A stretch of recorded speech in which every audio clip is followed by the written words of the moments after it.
Bonjour à tous, dans cette vidéo nous allons voir les shaders et les textures dans Maya. Alors avant d'aller plus loin, je vais quand même vous donner une définition de ce qu'est un shader. Un shader c'est un matériau en français et c'est une propriété qui va nous permettre de définir visuellement de quelle matière est constitué un objet en 3D. Alors cette matière ça peut être du verre, du bois, de l'eau, du métal, bref tout ce qui existe dans la nature. Et il faut savoir que les matériaux, les shaders dans Maya, ont bien entendu plusieurs paramètres que l'on va pouvoir ajuster en fonction de l'environnement dans lequel on se trouve ou alors en fonction des lumières qui sont présentes.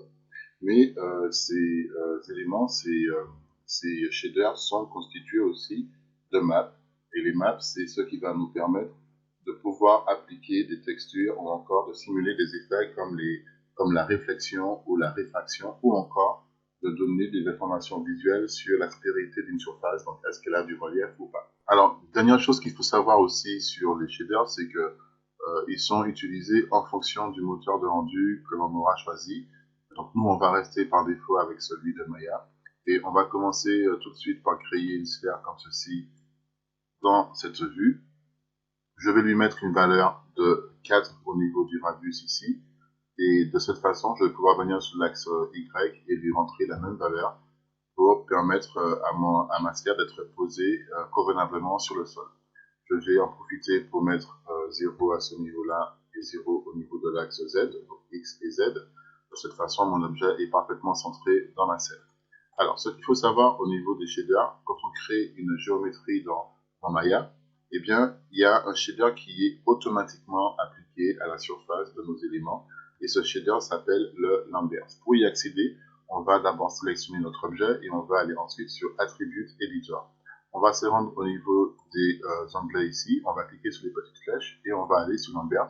Et ici, on va voir donc qu'un shader est déjà appliqué pour nous automatiquement et il vient bien évidemment avec différents attributs. Ce shader, c'est le plus simple qui puisse exister dans Maya, il est par défaut. Et on peut voir qu'on peut changer par exemple la couleur. Donc si je viens ici, je peux mettre du bleu et on voit que la couleur est directement appliquée.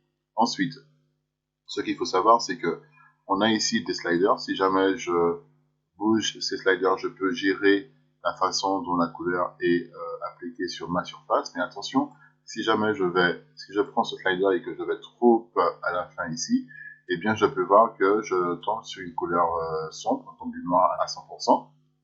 Mais si je prends ce slider et que je le bouge de nouveau vers l'autre extrémité, eh bien, je vois que j'ai perdu la couleur que j'avais par défaut choisie.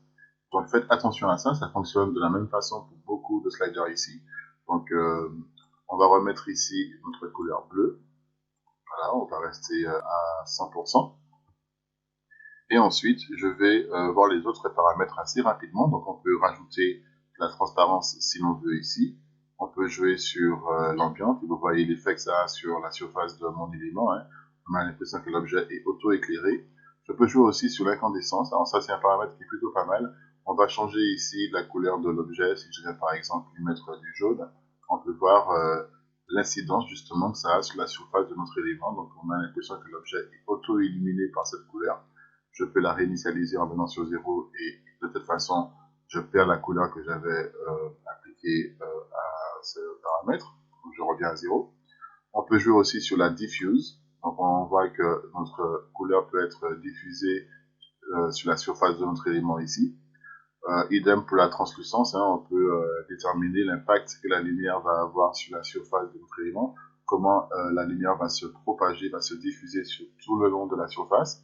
Et ces paramètres-là peuvent être ajustés, affinés avec ces sliders ici, qui vont nous permettre de pouvoir définir la façon dont la lumière va se propager ou pas sur la surface de notre élément. Ok? Alors là, je peux voir par exemple que l'impact de la lumière est beaucoup trop fort ici, donc je peux venir ajuster cet effet par rapport donc au focus ici. Et quand je reviens dessus, eh bien, je vois que l'impact est beaucoup moins important. Ok? Donc voici comment ça se passe pour gérer avec un shader simple l'apparence d'un élément. On peut aussi appliquer un shader de différentes façons. Donc pour ça, on va passer non plus sur modeling, mais on va se mettre sur rendering. Et vous allez voir que dans l'onglet, dans le Shells, ici, Rendering, on peut appliquer différents shaders à nos éléments. Donc on en a plusieurs, on va rester sur un basique qui s'appelle le Bleed, donc c'est celui-là. Donc il faut que mon objet soit sélectionné, et donc par défaut on avait le Lambert 1 qui est appliqué dessus, mais si je clique sur le Bleed ici, vous allez voir que automatiquement il va me remplacer ce shader par celui que j'ai choisi ici, d'accord? Donc on a aussi une autre façon d'appliquer le Bleed, je vais faire un CTRL Z, je peux faire un clic droit ici, et je peux aller dans le Marking menu en bas, et lui demander de m'appliquer dans Assign Favorite Material un Bleed ici. Vous avez vu? Je vais faire un CTRL Z aussi à ce niveau-là. Je peux lui appliquer aussi un nouveau shader en allant dans le menu Lighting Shadings. Et là, je peux lui demander de lui ajouter un nouveau matériel. Il va m'ouvrir cette fenêtre. Et par défaut, cette fenêtre, en fait, va me permettre de pouvoir choisir différents shaders qui existent dans Maya. Et je peux lui assigner ici un bleed. Okay. Donc, je vais faire un CTRL Z. Je peux aussi aller dans Windows, Rendering, Hypershade. Et une fois que ma fenêtre est ouverte, je peux lui appliquer un nouveau shader. Donc pour ça, je vais aller sur Maya et je vais choisir ici Bleed. Il me crée ce nouveau shader. Et pour appliquer ce nouveau shader à mon objet, donc je vais minimiser un petit peu ma vue ici, pour qu'on puisse bien voir où se trouve mon objet. Donc je vais appuyer sur Alt, bouton du milieu. Donc je vais le sélectionner et je vais faire un clic droit, Assign Material to Selection. Donc on va rester ici dans l'Hypershade parce que c'est l'endroit où on peut éditer des shaders dans Maya. Donc on a ici la liste de tous les shaderballs qui existent actuellement dans le projet. Et on a ici la liste des maps et des shaders que l'on pourra créer dans notre scène.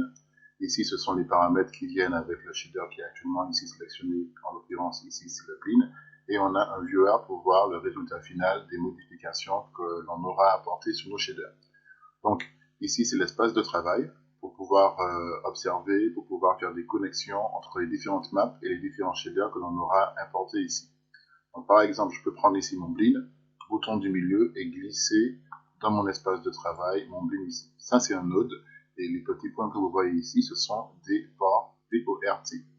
Donc, on va travailler avec ce node par défaut. Si, par exemple, j'ai fini de travailler avec, j'ai ici une barre de menu qui me permettra de pouvoir effectuer certaines opérations sur ce node, comme par exemple le supprimer une fois que j'ai fini de travailler avec. Donc, je réitère mon opération, bouton du milieu, j'importe mon node ici. Donc il est par défaut actif ici, donc je peux changer la couleur si je veux. Au niveau du viewer, je peux changer aussi l'objet qui est proposé ici. Hein. Je peux prendre soit du close, soit, je sais pas moi, soit une sphère. Et ici, je peux choisir le moteur de rendu pour la prévisualisation. Par défaut, on est sur du Maya, mais je peux venir sur du Arnold si je veux, pour changer la façon dont ça va être rendu. Et on peut voir que par défaut, avec la moteur de rendu en node et cet environnement sélectionné, on a un rendu beaucoup plus réaliste, mais c'est un domaine beaucoup plus avancé. Donc on va rester ici sur de l'hardware. Et je vais revenir ici sur Neutral pour avoir quelque chose de beaucoup plus simple en termes de rendu. Donc on va venir ici au niveau de la couleur et je vais vous montrer qu'on n'est pas obligé de mettre simplement de la couleur ici, on peut lui mettre une map. Et pour mettre une map, on va cliquer ici sur le petit carré qu'il a, sur le petit checkerboard qu'il a, le petit damier donc. Il va nous ouvrir cette fenêtre et ici on va choisir checker. Une fois que c'est fait, je peux venir sur le checker attribute, changer la couleur par exemple. Donc je clique dessus et je choisis du jaune. Je peux maintenant sortir.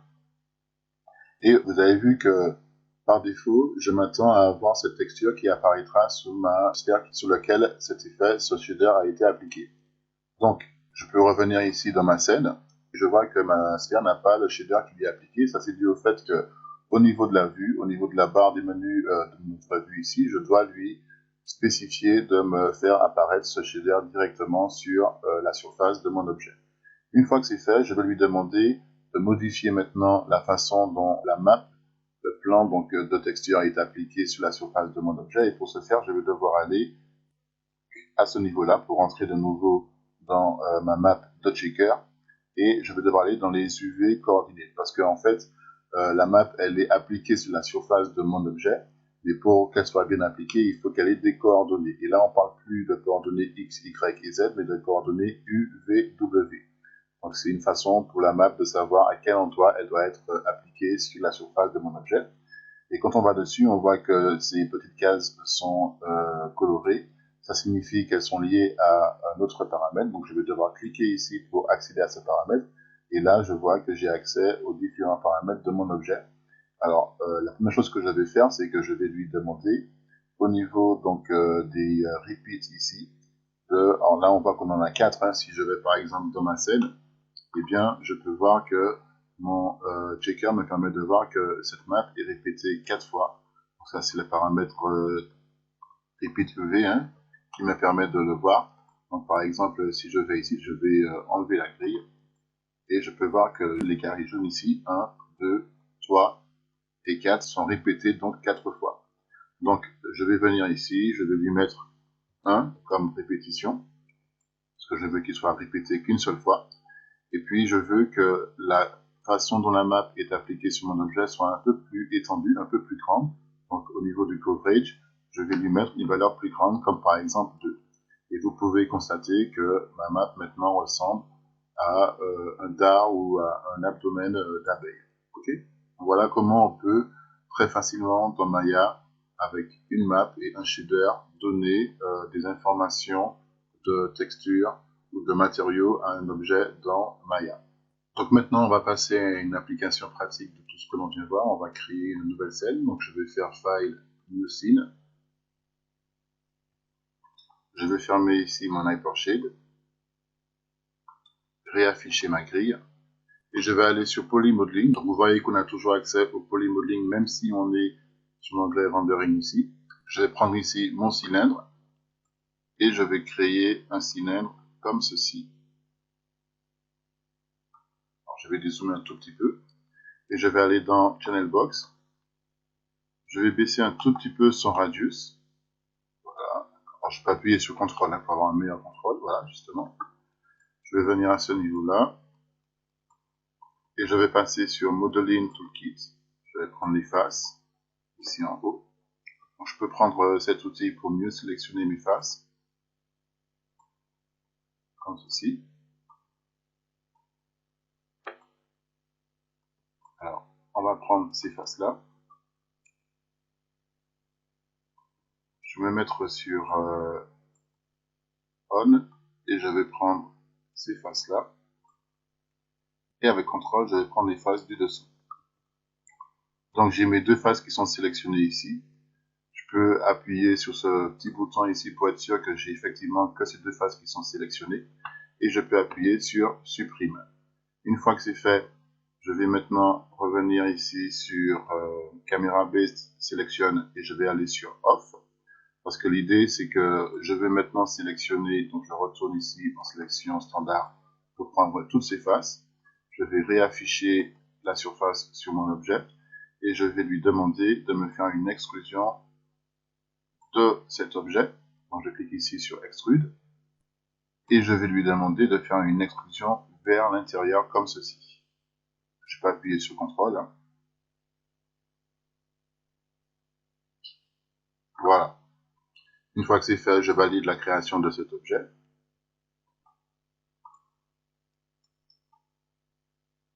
Et vous voyez que les normales sont pas dirigées dans le bon sens. Donc pour corriger ça, je vais revenir en mode objet ici. Et je vais aller sur Modeling. Et je vais aller sur Mesh Display et je vais faire un reverse. Donc ça aura pour effet de corriger le petit souci qu'on a eu au niveau des normales ici. Une fois que c'est fait, je vais passer en vue de front. Donc je viens ici en vue de front. Je dézoome un petit peu. Et je vais créer une sphère. Alors, la sphère, je vais la créer en vue de top plutôt. Donc top view. Je vais prendre ici une sphère et je vais la créer comme ceci. Je retourne en vue de perspective. Et là, je vais la positionner au-dessus de mon objet. Donc, je vais dézoomer un petit peu. Comme ceci. Et je vais aller sur la channel box pour ajuster son radius. Pour créer une sucette. Donc, je peux passer en mode 4 vues ici, hein, pour bien ajuster la position de mon élément ici. Donc on va zoomer un tout petit peu. Je vais passer en mode wireframe pour être sûr que mon objet est bien centré comme il faut au niveau de mon objet. Donc c'est le cas ici. Et on est bon pour cet élément-là. Maintenant, je vais tout sélectionner, appuyer sur Shift pour créer un nouvel élément sur les côtés. Je vais supprimer cette sphère. Je vais repasser en vue de left ici. Je vais dézoomer un tout petit peu. Je vais maintenant créer donc une autre forme pour cette sucette. Pour ce faire, je vais aller sur Curve et Surface. Je vais prendre ici le cercle. Et je vais créer un cercle comme ceci. Ensuite, je vais faire un clic droit. Je vais aller sur les contrôles vertex, prendre ce vertex-là et l'étirer vers le haut comme ceci. Je vais prendre ensuite ces points-là, d'accord, que je vais déplacer comme ceci vers le bas. Et puis une fois que c'est fait, je peux prendre l'ensemble de mes points, donc tous mes points, il faut bien tous les prendre, et les déplacer à ce niveau-là. Maintenant, il ne me reste plus qu'à excluder cette forme, puisque c'est un tracé. Donc je reviens ici en vue de perspective. Je regarde un petit peu ce que ça donne, comment c'est placé. Donc c'est bien au niveau de mon centre, là, de mon objet. Et je vais pouvoir donc revenir ici en mode objet. Et je vais aller dans le menu surface. Je vais aller sur planar. Je clique sur la boîte d'options ici. Je vais aller sur Edit. Je fais un Reset Settings. Et ici, je vais choisir Polygons. Au niveau du polygone, je vais faire un compte. Et je vais lui demander de me mettre pas autant de polygones, on va peut-être en mettre allez, 50. On va voir ce que ça donne. Donc, je vais sur les côtés, je fais Apply. Alors c'est peut-être pas assez, je vais annuler. On va lui mettre 100. Et je vais lui demander aussi de me mettre des quads plutôt que des triangles. Et là c'est parfait. Donc je peux fermer maintenant cet outil. Valider. Je vais maintenant zoomer, je vais appuyer sur F pour zoomer au niveau de cet outil qui a été créé pour moi. D'accord. On va aller maintenant sur le toolkit. Je vais prendre l'outil Extrude et je vais faire une extrusion de cette surface, comme ceci. Alors je ne vais pas en mettre autant. Au niveau des subdivisions, je vais lui en mettre une seule. Et je valide. Et comme d'habitude, vous voyez que les normales ne sont pas affichées convenablement. Donc je vais faire un clic droit pour revenir en Object Mode. Et je vais aller sur Mesh Display et je vais lui faire un Reverse. Ensuite, je vais faire un clic droit et je vais passer en mode Edge pour sélectionner les edges de mon élément ici. Donc ce que je vais faire, c'est que je veux uniquement que les edges qui sont ici à ce niveau-là pour pouvoir faire une opération de bevel. Donc l'idée, ça va être de sélectionner ces edges-là, donc pour aller plus vite au niveau de la sélection.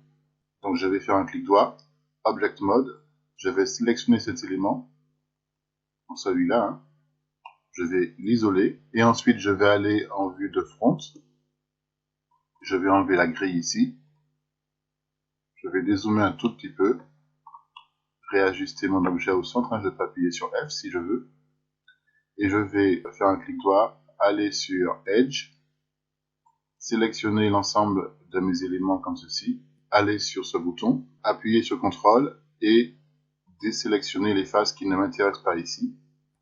Ensuite, je retourne en vue de perspective et je vois que j'ai ces faces qui sont sélectionnées et ça je ne le veux pas.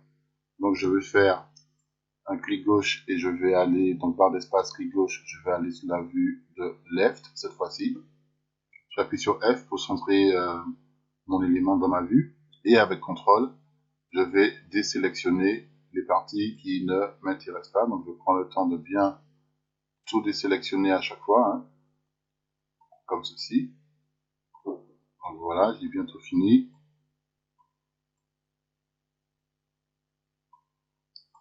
Donc je fais attention de bien tout désélectionner. Donc il me reste ça,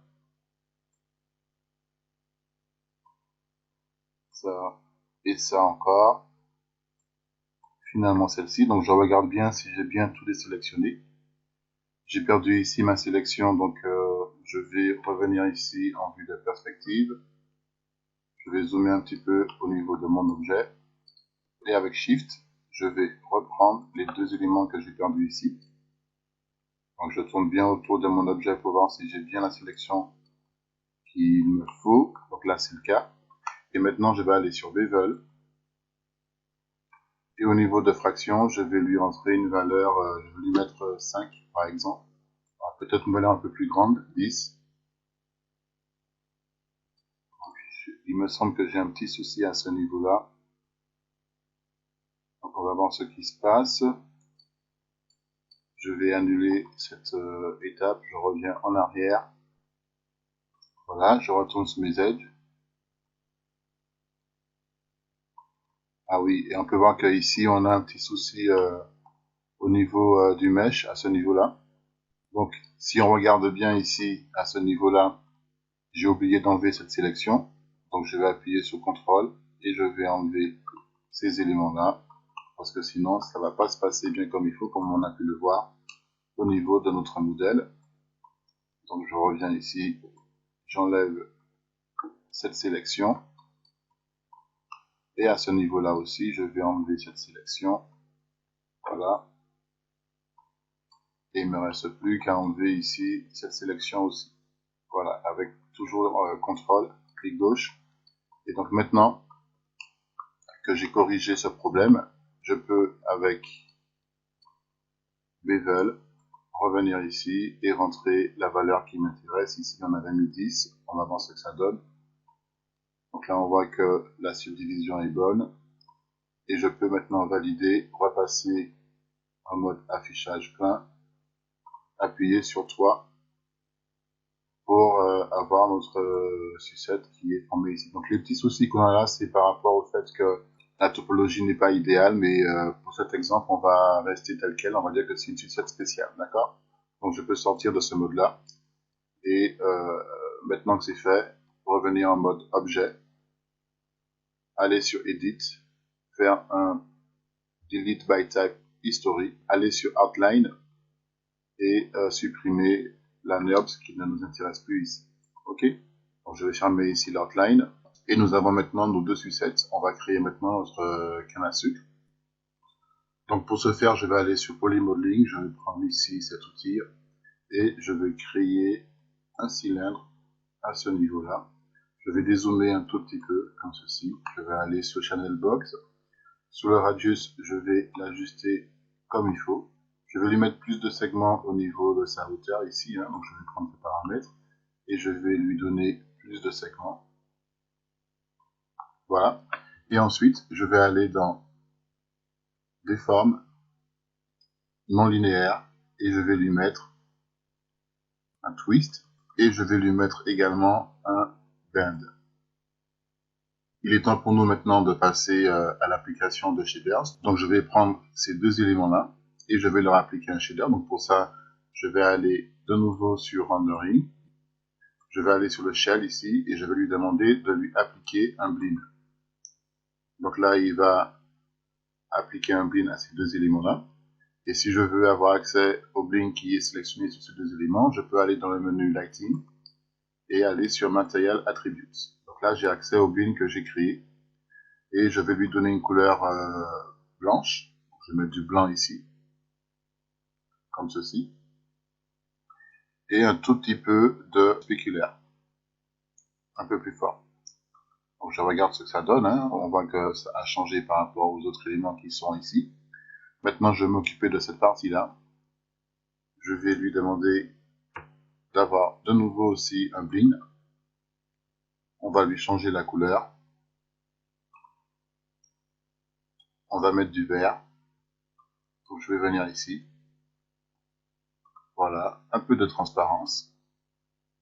Alors je vais zoomer un tout petit peu, qu'on puisse bien voir le bâtonnet qui rentre ici dans la sucette.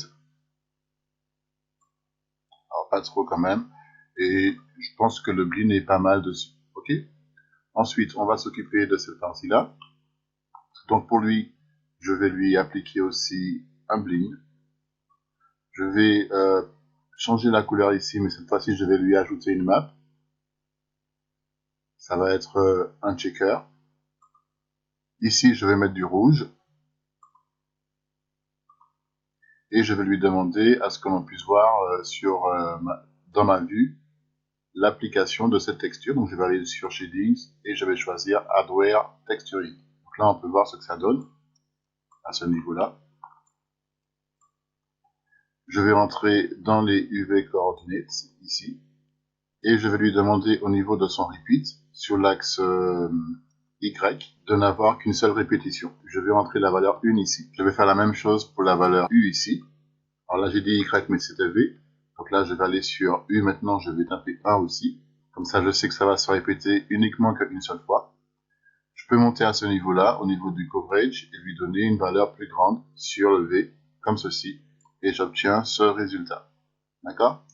Grâce à ça, je peux retourner sur la channel box et lui demander d'aller cette fois-ci sur, non plus sur la texture, mais sur mon objet. Donc je vais sélectionner ici mon objet. Je vais aller sur mon twist et je vais lui demander, au niveau du start angle, de me faire un twist comme ceci.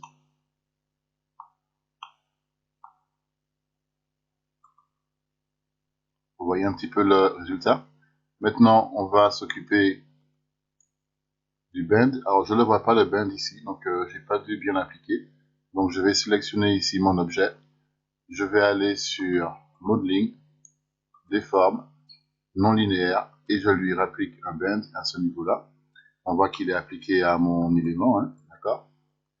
Donc, je vais le sélectionner, mon bend ici. Je vais prendre l'outil de rotation, et je vais faire une rotation sur les côtés comme ceci, donc de 90 degrés. Je vais entrer ici 90, je fais entrer. Je vais aller sur le Attribute Editor, au niveau de mon bend, et je vais lui demander de faire en sorte que cette partie-là soit droite, et que cette partie-là soit courbée. Donc je vais la courber un tout petit peu plus, comme ceci. Donc je sélectionne maintenant mon mesh, je vais aller sur Edit, Delete by Type History, voilà. Donc maintenant il ne me reste plus qu'à m'occuper de cette partie-là. Donc pour ça, pareil, je vais lui appliquer un bleed aussi.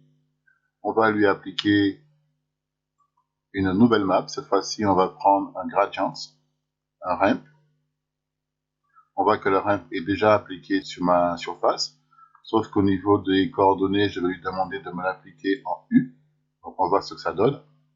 Et à ce niveau-là, je vais lui demander de me créer. Donc si jamais je trouve que c'est trop petit, je peux cliquer ici. J'ai une version plus grande qui pourra me permettre d'être plus précis au niveau du placement de mes textures. Donc je vais cliquer ici au milieu et je vais pouvoir changer les couleurs. Donc ici, je vais lui mettre du bleu, comme ceci. À ce niveau-là, je vais lui mettre du rouge. Ici, je vais lui mettre du jaune. Et à ce niveau-là, au milieu, je vais lui mettre du vert un peu plus affirmé. Donc je clique ici et je choisis du vert. Et quand je ferme tout ça, on a nos trois éléments qui sont maintenant définis par leur shader, comme vous pouvez le constater ici. Ok, on va maintenant passer à une nouvelle scène. Donc je vais venir sur File, je vais faire New Scene. Je vais mettre une grille à ce niveau-là. On va fermer ça. Donc je vais passer ici en mode 4 vues. Et sur la vue de front, je vais créer donc le cadre de ma photo ici. Et je vais lui donner un peu d'épaisseur, comme ceci. Une fois que c'est fait, je vais repasser en mode perspective, dans la vue de perspective. Je vais valider ici la création de mon objet. Je vais passer en Modeling Toolkit. Je vais sélectionner ici une première face. Et avec l'outil Scale, je vais réduire un petit peu cette face comme ceci. Et une fois que c'est fait, je peux enlever la grille pour mieux voir ce qui se passe. Une fois que c'est fait, eh bien, alors je vais peut-être encore, voilà, un tout petit peu scaler cette face, comme ceci, hein, cela fait pas mal. Une fois que c'est fait, je vais aller sur l'outil Extrude. Et là, je vais cliquer sur le petit cube qui est ici pour lui demander de faire une extrusion à ce niveau-là. Donc là, je vais faire, je vais pas valider, alors je vais valider cet outil, je vais faire un CTRL Z. Parce que je vois qu'à chaque fois que j'utilise l'outil Extrude, j'ai des subdivisions qui arrivent. Donc je vais aller sur Edit Mesh, je vais aller sur ces options. Donc vous voyez que là j'ai des subdivisions qui sont au nombre de 8. Je vais les réinitialiser à 1. Je vais faire Apply. Je vais faire Close. Et maintenant je vais pouvoir retourner ici sur mon Modeling Toolkit, sélectionner ma face et aller sur l'outil Extrude, cliquer sur le petit cube et lui demander de faire une extrusion comme ceci. Et vous voyez que je n'ai plus le souci que j'avais avant de subdivision qui se met automatiquement ici. Une fois que c'est fait, j'appuie sur la touche G pour pouvoir valider cette première opération. Je peux légèrement pivoter mon objet comme ceci et profiter pour rentrer cet élément un petit peu vers le fond, puisqu'il s'agit d'un cadre photo ici. Hein. Donc je l'ajuste comme il faut. Je peux appuyer sur G maintenant que c'est fait et lui demander, alors là je me suis trompé, je fais un CTRL Z et lui demander de faire une extrusion au niveau de la face comme ceci. D'accord? Donc là, je valide la création de mon outil et il me reste plus maintenant qu'à sélectionner ici les edges. Donc je vais aller ici en mode edge et je vais cliquer 2 fois là-dessus pour prendre cet edge là. Avec Shift, je clique 2 fois pour prendre ces edges là et je vais lui demander d'aller sur Bevel et sur Fraction, on va gérer avec CTRL la subdivision bien comme il faut et je valide. On va passer ensuite en 4 vues. Et sur la vue de top ici, je vais enlever la grille et je vais passer en mode wireframe ici au niveau de l'affichage.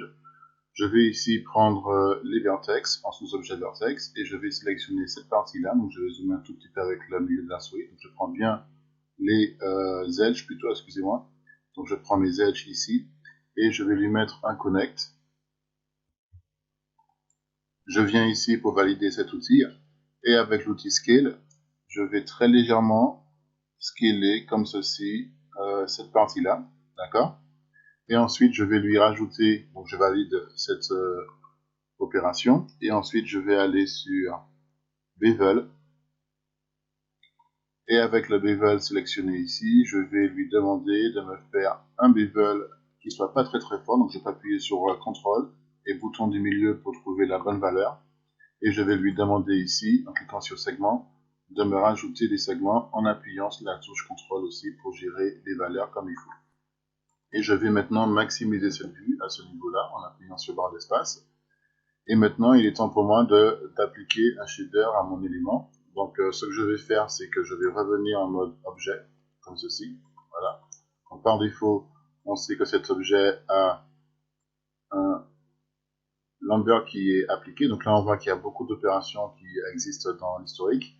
Donc pour mon objet sélectionné, je vais aller sur Edit et je vais faire un Delete by Type History. Comme ça va cleaner un petit peu tout ça.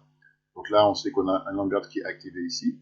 Mon objet est sélectionné, je vais lui mettre un nouveau shader, comme ceci. Donc il a remplacé ici mon Lambert. Je vais mettre une couleur un peu plus foncée. Hein. Donc je vais aller ici sur le rouge, mettre une couleur un peu sombre, comme ceci. Je pense qu'on est allez, un petit peu comme ça. Voilà, un peu plus foncé. Je vais mettre un tout petit peu plus de spéculaire ici. Donc ça se voit ici à ce niveau-là, un peu plus de spéculaire. De cette façon, je sais que quand je vais venir ici sur mon objet, et bien grâce au bevel, on voit bien que la lumière accroche bien les parties de mon objet, les bords de mon objet. Et maintenant, ce que je vais vous montrer, c'est que on a la possibilité d'appliquer plusieurs shaders sur un seul objet. Donc maintenant que mon objet a ce shader ici, je vais revenir sur Modeling Toolkit. Je vais aller sélectionner une face ici, donc je vais prendre celle-ci en l'occurrence, et je vais aller sur Select et je vais faire un gros. Donc il a pris cette face ici et je vais cliquer sur Blend. Donc là il va m'appliquer un nouveau shader sur mon objet. Donc on peut voir que ce même objet en a deux à présent. Je vais prendre cette face ici et je vais de nouveau cliquer sur Blend pour lui appliquer un troisième shader. Et cette fois-ci, je peux venir ici pour changer la couleur de mon objet. Donc je vais mettre ici du blanc. Et donc là, on peut voir que si je retourne en mode objet, eh bien mon objet maintenant a trois shaders différents qui lui sont appliqués. Maintenant, on va lui appliquer ici une texture, donc une photo. Et pour ce faire, il me suffit simplement de sélectionner mon objet, d'aller sur le shader 3, puisque je sais que c'est ici qu'il a été appliqué. Et je vais lui demander au niveau du paramètre color, ici, sur le damier, de cliquer dessus. Donc il m'ouvre cette fenêtre. Et là, je vais lui demander d'aller sur File. Donc il va me mettre ce node File ici, en propriété. Et je vais lui demander ici, dans Image Name, de me chercher cette photo d'Albert Einstein pour l'appliquer sur mon objet ici. Donc là, on ne voit pas l'image qui apparaît parce que si vous vous rappelez, il faut venir sur Shadings et lui demander de se mettre en Hardware Texturing. Et là, on peut voir l'image qui apparaît. Mais malheureusement, cette image n'est pas appliquée comme il faut. Donc pour cela, on va venir au niveau du modeling ici. On va sélectionner cette face. Donc je viens ici, je sélectionne cette face. Et dans Modeling, on a un menu qui s'appelle UV. On va cliquer là-dessus. Et je vais lui faire une projection pour pouvoir lui indiquer, donc une projection en UV1 pour lui indiquer comment placer interactivement mon image sur cette face-là. D'accord? Et la meilleure projection pour moi, ce sera la projection de type planar. Donc je vais cliquer sur planar. Et là, j'ai un manipulateur qui fait son apparition. Donc si je vais sur Attribute Editor, je vois qu'il s'appelle Polyplanar Projection 1. Et je peux lui demander, en ajustant les valeurs comme ceci, de me montrer un petit peu ce que ça donne. Donc là, je vois que mon manipulateur n'est pas orienté comme il faut. Donc je vais venir ici, je vais lui mettre 0. Et là, on peut voir que je peux venir maintenant sur les poignets pour ajuster mon manipulateur comme il faut pour que mon personnage soit bien comme il faut au niveau de ma face, que la texture soit bien appliquée au niveau de ma face. Donc je peux augmenter ou je peux réduire aussi mon élément ici grâce à mon manipulateur et placer comme il faut sur les axes qui sont ici ma photo comme ceci. Ok, donc je valide en cliquant ici et on a maintenant un objet, donc je peux repasser en mode objet. Et on a maintenant notre cadre photo avec plusieurs images de Albert Einstein dedans. Donc on a vu maintenant comment appliquer plusieurs shaders et aussi une texture dans Maya. Donc on va fermer cette scène ici, on va faire une nouvelle scène. Je fais ton save, je vais afficher la grille ici. Je vais passer en vue de front pour créer sur Polymodeling un plan à ce niveau-là, comme ceci. Voilà. Ensuite, je reviens ici, je valide la création de cet outil. Je peux tourner un tout petit peu comme ceci, voilà, de façon que le plan soit en face de nous. Ensuite, je vais créer une sphère. Comme on a vu, hein, on peut venir à ce niveau-là et puis donner une valeur ronde à notre sphère et la positionner au sol comme ceci. Ensuite, on va créer une boîte. Je viens ici, je crée ma box. Voilà. Et je vais terminer avec un cylindre comme ceci. Voilà. Donc je vais bien disposer mes éléments au niveau de ma scène, qu'on puisse bien les voir tous comme il faut. Voilà. Et l'objectif pour moi maintenant, c'est de vous montrer comment fonctionnent les UV qui sont ici. Donc je vais décrocher ce petit menu ici en cliquant sur cet élément-là. D'accord? Et une fois que c'est fait, je vais sélectionner tous mes éléments et je vais leur appliquer un Blend. Donc là maintenant, tous ces éléments partagent exactement le même shader.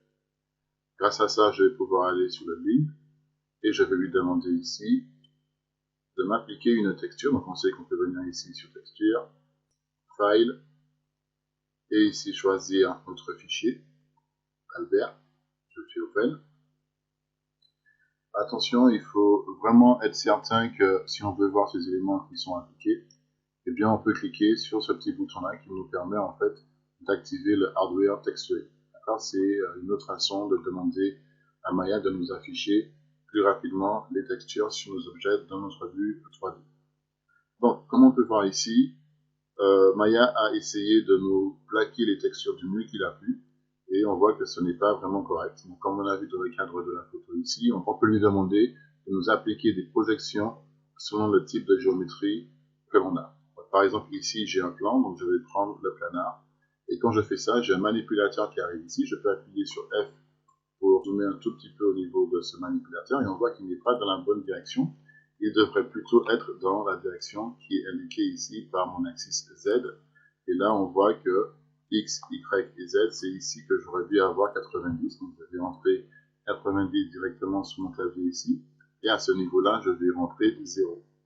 Et comme on peut voir, il m'a appliqué cette texture sur ma face ici, mais on voit qu'elle n'est pas dans la bonne direction. Donc je vais aller un peu plus loin dans ces paramètres, et je peux voir que je peux faire une rotation de mon image. Donc ici, je vais mettre 90, et là on voit que mon image est appliquée comme il faut. Alors attention, quand on fait ça, j'attire votre attention sur le fait que dans les propriétés ici, je vous conseille d'avoir cette valeur qui soit cochée par défaut. Parce que ce n'est pas le cas. Quand on fait Edit Reset ici, elle est toujours décochée. Donc, pensez bien à la cocher à chaque fois. D'accord? Maintenant qu'on a vu ça, on va dézoomer un tout petit peu. On va valider cet outil. Et on va aller sur la sphère ici. Je vais faire un clic droit pour passer en Object Mode. Et je vais lui appliquer un Spherical. Et là, on peut voir que automatiquement, il va nous mettre ce gizmo. Donc, je vais appuyer sur F pour zoomer sur mon objet. Et on peut voir que on a ici un manipulateur qui ne va pas jusqu'au bout. Hein. On peut venir ici sur les poignets pour ajuster la façon dont notre élément est paramétré ici. D'accord? Et on voit que je peux aussi venir avec ce petit manipulateur. Alors, pas à ce niveau-là, mais à ce niveau-là, gérer la façon dont notre image est appliquée sur notre surface ici. D'accord? On va valider. On va prendre celle-ci. Donc je vais venir ici, je me mets en Object Mode et je lui applique un UV automatique. Et là, on peut voir qu'il va nous appliquer du mieux qu'il peut cet élément. Et donc, on peut venir ici pour scaler au mieux notre élément. Et on voit à peu près comment ça nous applique cette texture sur notre cube. Donc on va sortir d'ici, Object Mode, on valide.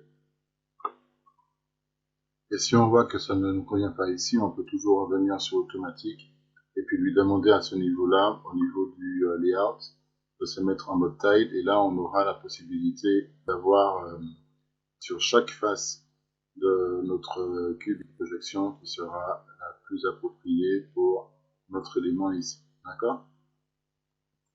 Donc on peut ajuster ces paramètres comme il faut. Oups.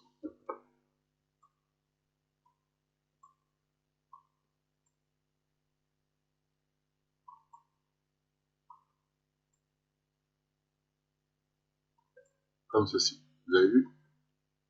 Donc je valide. Et ensuite, il nous reste à regarder celui-là. Donc ça va forcément être, donc je me mets en mode objet, il va forcément être en mode cylindrical.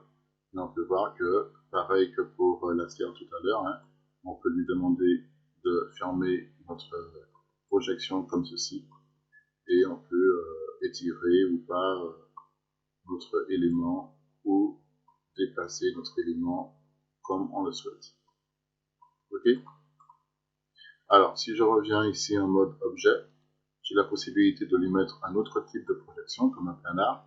Et on peut voir que quand je mets un planar ici, donc il applique bien notre texture sur la surface de notre objet, mais quand on se met à ce niveau-là, on voit qu'on a une distorsion, puisque notre projection est étirée le long de cette partie de la surface de notre objet. Donc on va voir maintenant comment faire ce que l'on appelle du dépliage du V. Et le dépliage du V, c'est une technique qui va nous permettre d'avoir plus de contrôle au niveau du placement des textures sur la surface d'un objet. C'est une discipline qui n'est pas vraiment appréciée par les infographistes parce que ça prend énormément de temps et ça demande beaucoup de concentration. Et vous verrez que le résultat en vaut le coup. Ok? Donc on va faire une nouvelle scène. File, New Scene. On save. Je vais fermer ça. Donc maintenant, je vais aller prendre l'outil cylindre ici. Je vais créer un cylindre comme ceci. Je vais valider la création de mon cylindre, j'appuie sur F.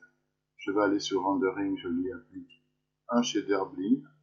Je vais sur Bling et je lui demande ici de m'appliquer une texture. Donc je vais aller sur File. Je vais cliquer sur File ici. Je vais prendre Create Oil Drum ici, je fais Open.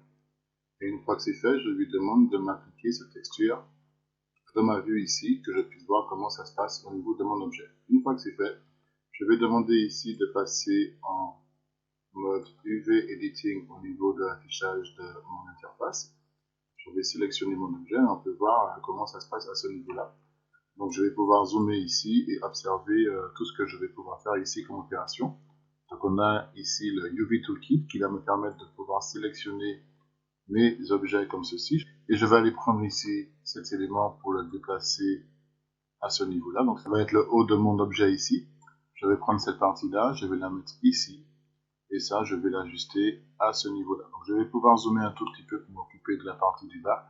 Je peux déjà aller, si je veux, en dessous et arranger du mieux que je peux cette partie. D'accord? Je peux appuyer sur F si je veux pour bien zoomer sur cet élément et me focaliser sur cette partie-là.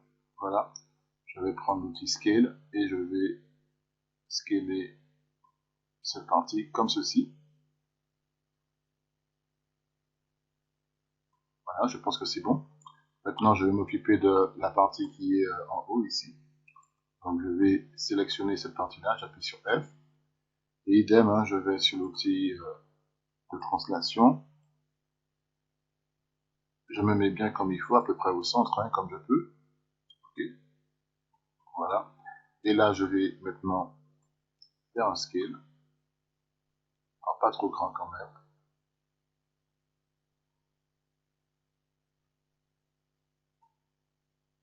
Et on est plutôt pas mal. Maintenant, je vais m'occuper de cette partie-là. Je sélectionne tout ça. Et je vais agrandir à ce niveau-là, comme ceci. Et je vais étirer à ce niveau-là. Je regarde ce que ça donne au niveau de mon objet. Je peux revenir en mode objet ici. Et observer le dépliage du V que j'ai effectué rapidement sur mon élément ici. Je peux repasser en mode Maya classique et lui demander au niveau de son attribut du Attribute Editor de ne pas avoir ici de spécular parce que c'est un peu trop fort sur mon objet. D'accord? Et on regarde ce que ça donne. Donc vous avez vu que c'est assez rapide pour déplier des UV sur un objet comme celui-là. Donc maintenant je vais le sélectionner et je vais appuyer sur Supprime.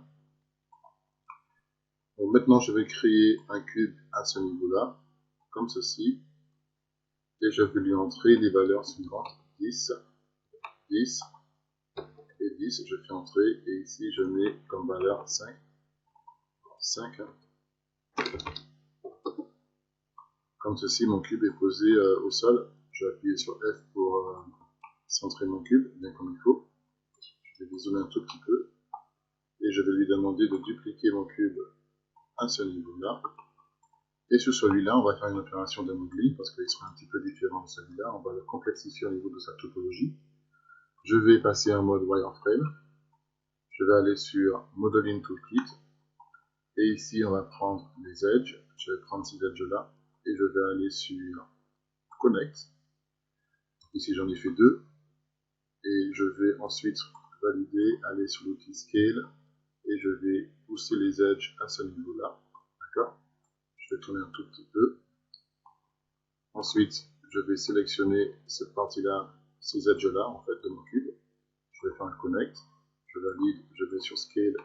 Et je les pousse sur les côtés comme ceci. Et maintenant, je vais m'occuper de ces éléments-là. Donc, je vais prendre ces edges-là. Et je vais aller sur Connect. Je valide et je prends l'outil Scale pour voilà, faire ce genre d'opération. Donc, je valide. Une fois que c'est fait, je peux repasser en mode Shaded. Okay. Et maintenant, on va aller sélectionner. On va se mettre en sous-objet face. Et je vais prendre cette face-là. J'appuie sur Shift, je prends celle-ci. Je vais prendre celle-ci. Je vais prendre celle-ci. Celle-là et enfin celle-ci. Donc a priori, je sélectionne toutes mes faces. Et une fois que c'est fait, je peux aller sur l'outil Extrude et je vais lui demander sur l'axe Z de descendre très légèrement comme ceci et je valide la création de mon élément ici. Je peux sortir de ce mode et repasser en mode objet. Si je reviens sur Attribute Editor, je peux voir que j'ai énormément d'opérations qui ont été effectuées. Donc je peux lui demander ici d'aller sur Delete by Type, History, pour effacer tous ces éléments et avoir un objet plus propre. Okay. Je dispose donc maintenant de deux éléments auxquels je vais appliquer le même shader. Je vais aller pour cela sur Rendering après les avoir sélectionnés et je leur applique un blend. Alors attention, je m'assure de ne pas avoir cet élément qui soit sélectionné, sinon je ne verrai pas la texture que je vais leur appliquer. Je vais aller sur, donc je vous rappelle qu'on peut venir ici aussi, dans le menu Rendering, Lighting, Shading, choisir Material Attribute pour être sûr d'être sur le bon shader qui est appliqué sur nos éléments ici. Je vais aller sur cette option ici, lui appliquer une texture, donc je vais sur File, et je choisis cet élément, je fais Open, et je lui demande de me l'afficher au niveau de ma scène. Donc on peut voir que comment tout ça est appliqué automatiquement à notre élément. Donc je vais sélectionner ici cet élément, et je vais aller sur Modeling, cette fois-ci, pour avoir accès à ce menu UV, et lui demander de lui faire un automatique UV mapping dessus.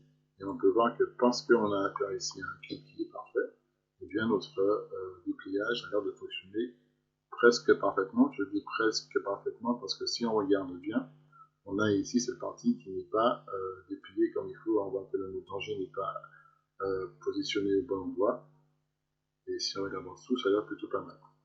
Donc là, c'est quand on a des éléments comme ça marche plutôt pas mal. Je vais revenir en mode objet. Et je vais, maintenant qu'on a vu ça, je vais supprimer cet élément et on va s'occuper maintenant de cette partie-là. Je vais appuyer sur F.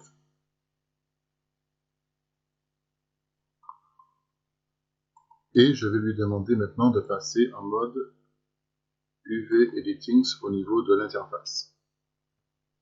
Donc si je sélectionne mon objet à ce niveau, donc je retourne en mode objet ici, et je sélectionne mon élément.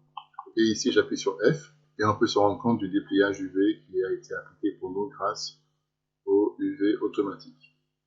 Alors l'idée maintenant, c'est que je vais donc lui demander de faire un dépliage propre par rapport à mes éléments. Donc pour ce faire, je vais aller sur UV Toolkit et je vais lui demander de se mettre en mode face. Une fois que c'est fait, pour faciliter la sélection de mes éléments, on a un mode symétrie ici. Je regarde mon axis à ce niveau-là et je vais lui demander que lorsque je vais cliquer ici, que la face d'en dessous soit automatiquement sélectionnée. Et pour ça, je regarde bien mon axis. Donc je regarde bien mon axis et je vais aller ici et choisir par rapport à mon objet l'axis Y. Donc si je viens ici et que je sélectionne à ce niveau-là, on voit que la face d'en dessous est automatiquement sélectionnée. Je peux me mettre en mode wireframe ici pour bien observer ce qui se passe. Donc je vais prendre celle-ci, j'appuie sur Shift et je prends ces éléments-là. Voilà, comme ceci. On voit bien que ce sont uniquement que ces parties-là qui ont été sélectionnées et vous noterez que je n'ai pas pris les faces intérieures ici, ça ne m'intéresse pas pour l'instant. Et ensuite, je vais lui demander à ce niveau-là de me faire dans Create un mode planar.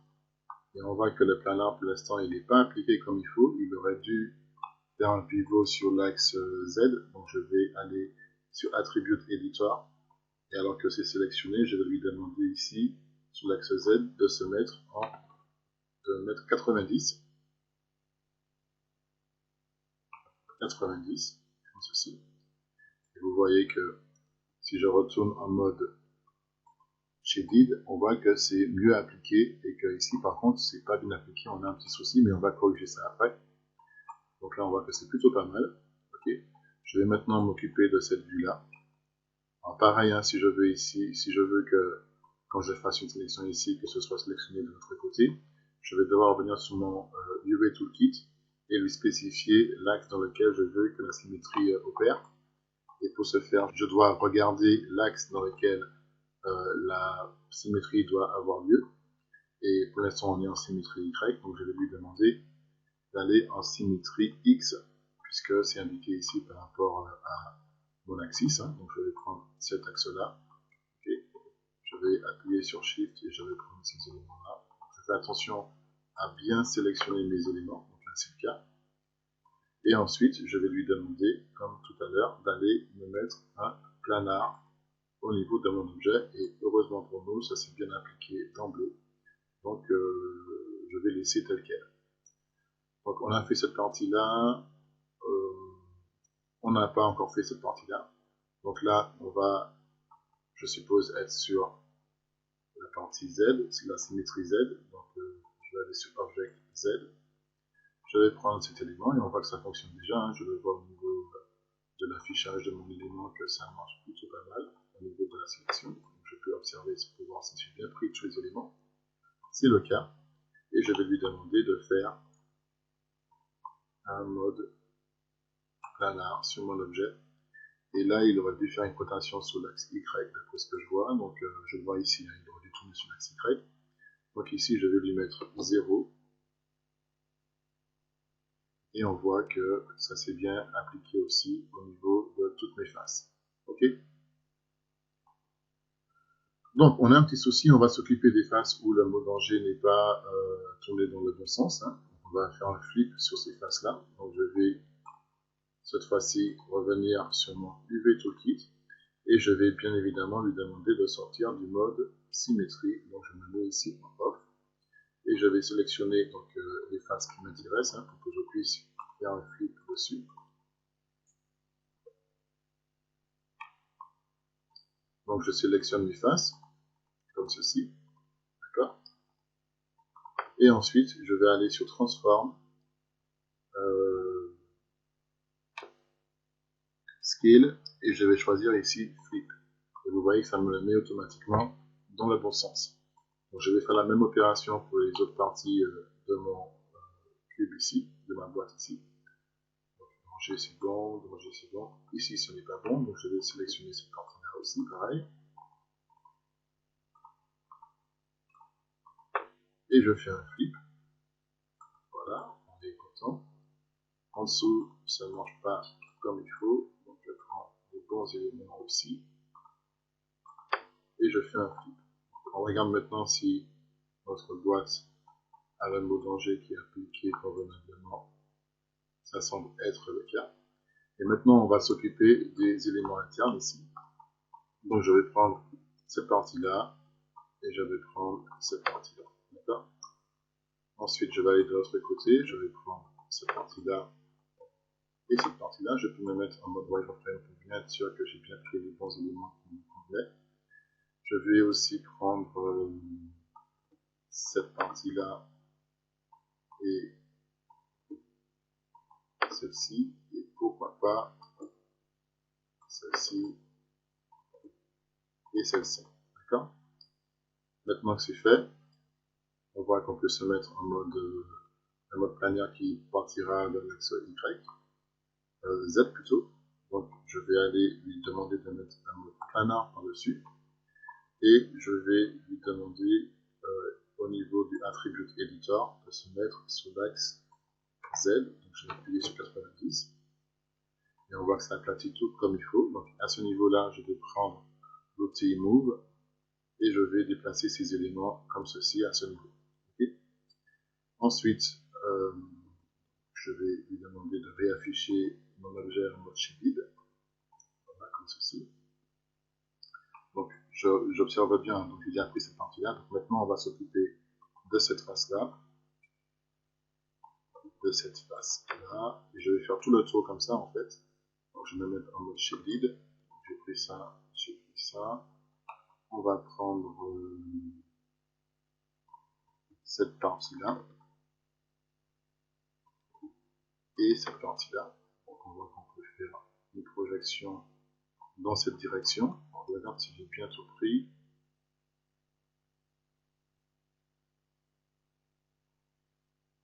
Et là, je vais aller sur UV Toolkit et je vais lui demander de faire un planar qui est déjà dans le bon sens. Je peux aller sur l'outil Select Move, et mettre ça sur les côtés ici. Et a priori, si je retourne sur Shaded, il va me manquer. Donc j'ai pris ces éléments-là. Il va me manquer ces sélections-là, donc celle-ci et celle-ci. forcément, je vais prendre celle-là et celle-là. Normalement, on est bon, là, je vérifie.